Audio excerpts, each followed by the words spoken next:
Thank you guys for being here. I know it's probably early after last night's State of the Union. We appreciate your commitment and your attendance.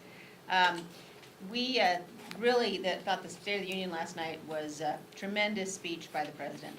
A combination of laying out what he has accomplished, what the Republicans have accomplished across the board with respect to the economy, national security, providing opportunity for all Americans, and talking about what his vision is for the future and laying out a very hopeful and optimistic vision. And the guests that he brought really reminded all of us about what is best in America and what is best in all of us. It was a very moving speech. I've been to many states of the Union, as have my colleagues, and this was among the very, very best. It was a really, really special speech. In stark contrast to that, Speaker Pelosi had a tantrum. She disgraced herself, she dishonored the House, she showed once again that she is an embarrassment, that she is unfit for office, and the American people are going to have an opportunity to make that decision to choose between two visions for the future of this country in November. The contrast couldn't be clearer.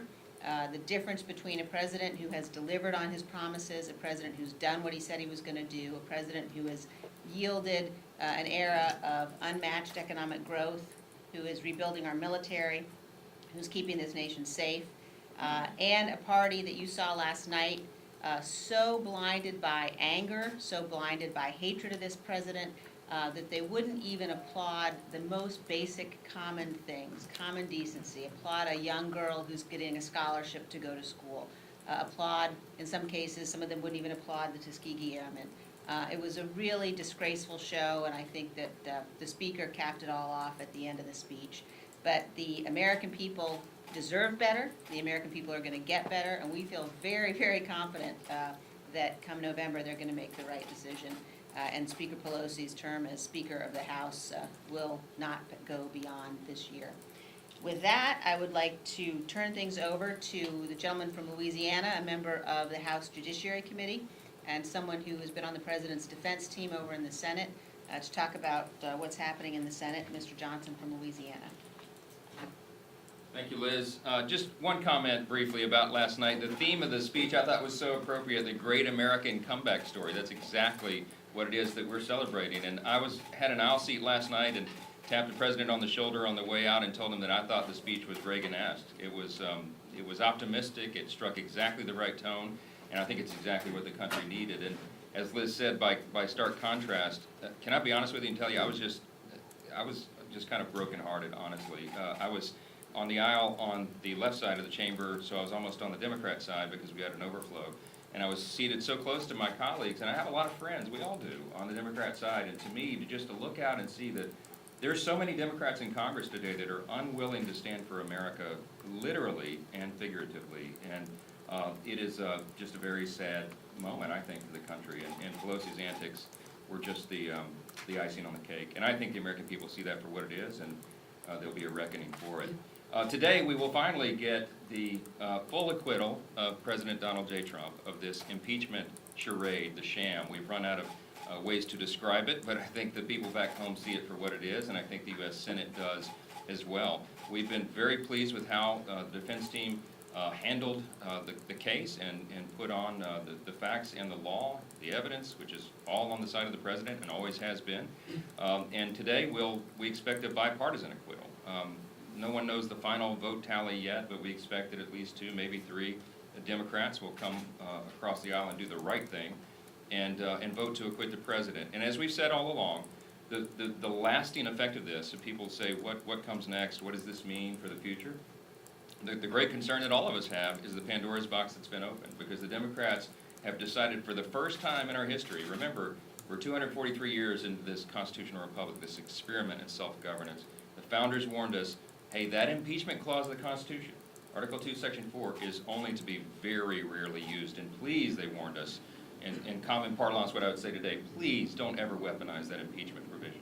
Because if you do that, it will put the country on a dark road. If you have a single-party impeachment that is used as a way to exact a political vendetta, that takes us down a very scary path. And that's where we are now. They have taken the very high burden for impeachment and trampled it underfoot. And so now every president from now on has to be looking over their shoulder to see if that trigger is going to be pulled on them. And that is what our ultimate concern is at the end of the day. But finally, we'll get behind this, we'll get beyond it, and I think the American people are ready for that. I'll turn it over to our whip, Steve Scalise. Thank you, Mike. Thanks for your leadership with all of our other colleagues that have been representing the president so well in this impeachment, this political vendetta that it clearly has been from the beginning. I'm glad it's going to finally end today, and it's going to end in acquittal. It'll be the only second time in our country's history where a majority of senators voted for acquittal because they recognize there was no crime. Every other impeachment started with a crime and then went through to see if it was removable. In this case, there was never a crime. There was the hope by Speaker Pelosi and all of the radical socialist Democrats who started this to try to find something. And they never did, and yet they still put the country through this. And it's a shame that they did it. There were so many really important issues that we could have come together on, things that the president talked about last night, like lowering prescription drug prices, where we came together, Republicans and Democrats, to pass a package of bills out of committee to lower drug prices, and it came out unanimously. The president would have signed that package, but the speaker won't bring those kind of bipartisan bills to the floor because she's been so fixated with her own power, with impeaching the president because she disagrees with the results of the 2016 election, and she's scared to death that this president will win again. And frankly, the president showed last night why he's got such a strong case to make to the nation to get reelected for another 4 years because of what he's done to deliver on the promises that he made in 2016, and now it's working for families across this country. The theme was the great American comeback, and the president gave this optimistic view of what's happening in the country, not for people in Washington and for their power, but how he's empowered people across this country, how he has fought for those forgotten men and women in this country who were left behind by Washington for so long. He's delivering for families who want a chance at the American dream, and that chance at the American dream has never been stronger for people all across this nation in every sector, whether it's the lowest unemployment for African Americans, for Hispanics, women-owned businesses are up. And what did the Democrats do? Do they applaud other people's success? No, they sit down. I thought it was so telling that when we're applauding the success of hard-working families across the country, they're sitting down. If it doesn't mean government's not the reason that you're being successful, you're successful because you've actually gone and reached out for your own piece of the American dream. They don't applaud that. I thought it was disgraceful what Speaker Pelosi did last night to rip up the speech. It wasn't just President Trump's speech. It was the names of those military servicemen and women, people who have given their life for our country. She ripped their names up. The Tuskegee Airman, who was recognized as a general, she ripped his name up. The country was watching. It was unbecoming of a Speaker of the House to act that way. And if this is where their party is, I mean, look, they can't even count votes in an election. They're still literally trying to figure out, and maybe they already know, but the fact that they couldn't even get that right in Iowa. Look, their first bill, H.R. 1, tells you a lot about what their priorities are. When we were in the majority and Donald Trump was president, our first bill, our H.R. 1, number one priority, was the Tax Cuts and Jobs Act. A bill that's still working for families all across the country, the bill that created the greatest economy that President Trump touted. Do you know their H.R. 1 is a bill to federalize elections, to literally do for the country what they did on the Democrat side in Iowa, a party that's so incompetent they can't even create an app to count less than 200,000 votes. And so I think when you look at this contrast, the president had a great story to tell last night about America, not about power in Washington, but about how giving people their own ability to have the American dream is working for families across this country. And Speaker Pelosi showed why they are unfit to be in charge. It's why we're going to get the majority back with another 4 years of Donald Trump as our president. And leading our charge is our leader here in the House on the Republican side, Kevin McCarthy. I'd like to introduce him. Thanks, Steve. Good morning. Last night, what we heard was not a Republican or a Democrat speech. It was an American one. And when I sat and listened to it, just as I listened to others before, there were things I agreed with, I stood. But when I watched the Democrats sit and talk about, the President spoke about what the hopes of America's dreams, but the comeback from this country, It was appalling. When I watched Nancy Pelosi tear up a speech, she cannot tear up the dreams of a 13-year-old great-grandson of Charles McGee, who watched his grandfather fight against all odds just because of the color of his skin to defend our nation and fly. But with a more perfect union, that he can dream of going to space. Or a soldier returning home to his family, defending our rights and our freedom. Or a single mother who is just like any of us, who would give up anything for a better future for her daughter. Got to hear that she got an opportunity scholarship. This is not partisanship. This is what really brings us together. It's what entwines us as Americans. That tomorrow will be better than today. 3 years ago, we could not imagine that this economy would be this strong, that America would lead again. But could you only imagine what the next 30 years would be if we had a Congress that wasn't partisan, that actually worked for the best of what America could be? You know, when I sat and listened to the president, I never heard him one time mention impeachment. But when I listened to the Democrat rebuttal, that's where I heard the word. I guess it shows that the partisanship is really driven on one side. Today, the president will be acquitted for life. I hope the Democrats will finally end their desire to impeach this president. I know it's been what they craved the majority for, and what they spent and wasted their majority on. I hope they wake up today knowing that we can do better, that we can work for the next 100 years that this century will be ours. I want to take one moment, though. I want to thank Mike for joining us today, but more importantly, I want to thank Mike for his work when it came to the impeachment, for his work for being able to get the truth out. And as we end this nightmare today, let us pledge, whoever is in power in Congress, that we never weaponize impeachment again, sheerly for your politics and animosity that was displayed by the Speaker last night. Question? Yes, sir. If the president won't shake the Speaker's hand and the Speaker tears up the president's speech, are you okay with that going forward, or is there a remedy? I know the president doesn't drink. Is it time for a beer summit or something to put them together and end this, or are you okay with it? I don't think those two are the same. I don't even know if the president saw the Speaker's hand.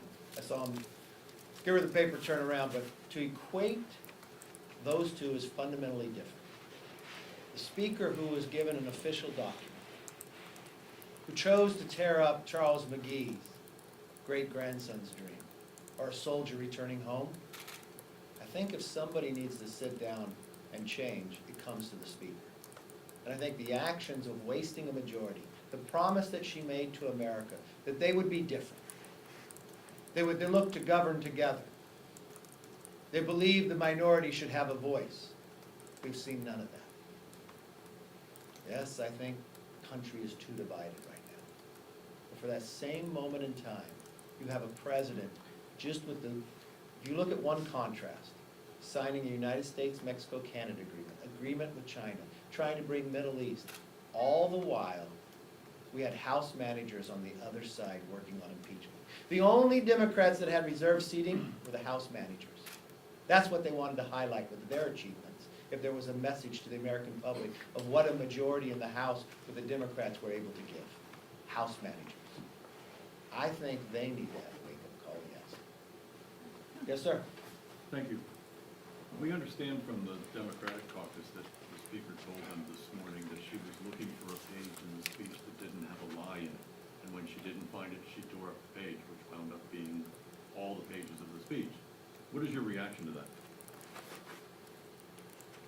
Was it a lie that a young mother, single mother, dreamt for her child to go to a better school? Was it a lie that a 13-year-old great-grandson dreamt of going to space because of what his great-grandfather was able to achieve in America? Was it a lie that the policies of a sanctuary city that there were 4 brothers missing Rocky, their oldest brother? Was it a lie that this is the greatest economy we've watched in our lifetime? Was it a lie that this is a blue-collar boom? Or was the only lie that they had nothing to do with it, that they were so driven on impeachment, that that was their only agenda? The president never mentioned it. The president only talked about America, what we've been able to achieve and what we could achieve in the future. It's very sad that a person in that position, next in line to the presidency after the vice president, would, one, tear up a speech in a country that believes in the right of free speech, and in position as speaker to behave in that manner. I don't know of any other speaker that ever acted that way. Let alone, I don't know any other Congress that has ever moved a pure partisan impeachment that was the thinnest, the fastest, pure politics on every stretch.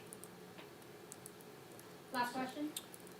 So Make it last good. year, what's that? Make it good, she said last one. Last year, the speaker clapped back at the president, and that got a lot of, I guess, press. And then October 16th, she wagged her finger at the president, I believe in the cabinet room. And now last night, we have the optics of her tearing up the speech. Where do you think this goes from here now? I mean, we've had 134 days of an impeachment trial. Do you think that there's any possibility that Congress can move forward on legislative business in the next year? Or is this all going to be just campaign mode from the rest of this point on? In Congress, 218 is the power of Congress. That's when you become speaker, that's when you control the rules. There's not one thing that you mentioned about the highlights of Speaker Pelosi that was a legislative achievement. You only mentioned personal actions. That would be a terrible legacy. The only person who can determine that is the person who determined she tore up a speech. The same person who determined we were going to move into impeachment without having a vote of the House. The same person who selected chairs of their committees based upon whether they'd be best to impeach the president. I think their past behavior is the best indication of the future behavior. So the question is really to the American public. Do they want more of the same? Or would they like a Congress that would work with them across the aisle, that would put America first instead of blaming America first? I think that's the question come November. And I think, reading the latest polls, I think America's waking up to the lies of this new majority and the wasted time that they have had at their job. Thank you very much.